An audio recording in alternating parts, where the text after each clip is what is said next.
kami akan menyampaikan pengungkapan suatu fakta dan peristiwa yang diungkap oleh Direktorat PPA dan PPO. Perlu kami sampaikan kepada rekan-rekan sekalian bahwa penanganan ini secara profesional, prosedural, dan akuntabel, sehingga menempatkan perlindungan korban sebagai prioritas utama dalam proses penanganan.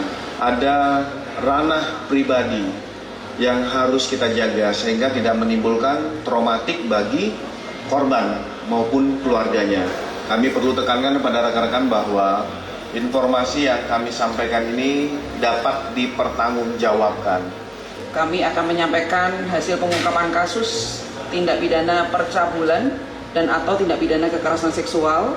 Waktu kejadian adalah hari Sabtu tanggal 14 Maret tahun 2026 pukul 16.30 WIB di kawasan apartemen Istana Harmoni, Jakarta Pusat. Korban yang kami tangani atas nama inisial SKD, seorang perempuan berusia 20 tahun, domisilinya di wilayah Jawa Tengah. Kemudian pelaku yang telah kami amankan, inisialnya adalah WAH, seorang laki-laki berusia 39 tahun, berdomisili di wilayah Jakarta Pusat. Bermula ketika korban menggunakan jasa transportasi online, kemudian ketika sedang berada di tengah perjalanan, korban diajak berbicara, kemudian melihat gelagat yang tidak pada umumnya, karena di situ ada kalimat-kalimat yang menyatakan bahwa si driver ini mengajak berkencan, kemudian dia melakukan upaya perbuatan cabul dengan cara memegang dan meremas paha korban. Tiba-tiba dia dibelokkan ke satu area yang di luar dari lokasi yang semestinya. Korban berupaya melakukan perekaman terhadap setiap peristiwa, dan di situ ada timbul kepanikan driver sehingga dia mencoba merebut dan melakukan upaya-upaya kekerasan dengan cara menindih, kemudian sempat mencekik korban dan juga melakukan upaya seolah-olah dia akan menembak si korban ya, dengan menggunakan tangan. Kemudian ada upaya perlawanan dari korban hingga keluar dari mobil. Kemudian dia mencoba melaporkan di pengaduan online dari platform tersebut. Kemudian si korban pada akhirnya mengupload kegiatan atau hasil perekaman tersebut di media sosial, dan kami menemukan adanya informasi dari masyarakat yang mengetek di akun kami. Kemudian kami melakukan upaya cepat untuk menghubungi korban untuk memastikan adanya perlindungan kepada korban, sehingga kami membantu memfasilitasi, kemudian memandu untuk dipertemukan dengan tim pendamping dari UPT PPA DKI. Mereka juga menempatkan korban pada rumah pelindungan sementara.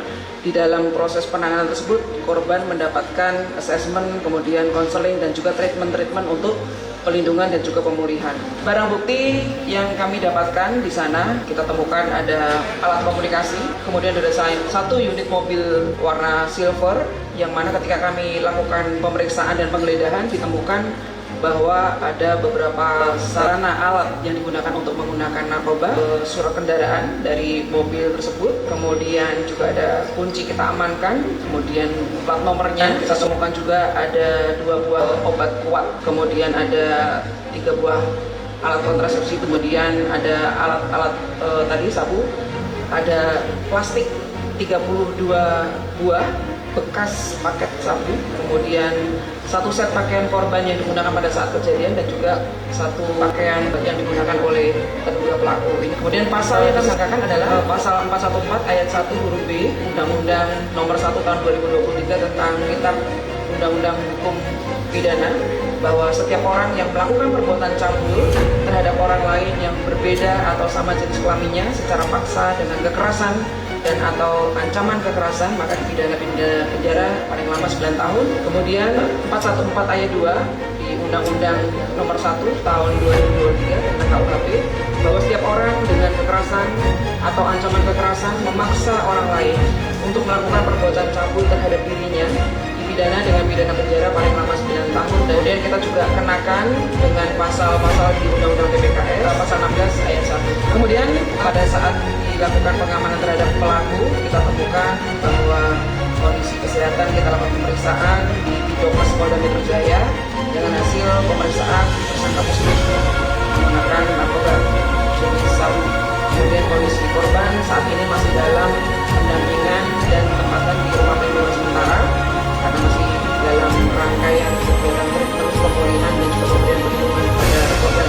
Dan Polda Metro Jaya juga sudah bekerjasama dengan beberapa platform untuk memberikan edukasi kepada para pengemudi bagaimana cara mereka melakukan profesinya sehingga tidak menimbulkan kecemasan atau rasa tidak aman daripada penumpang.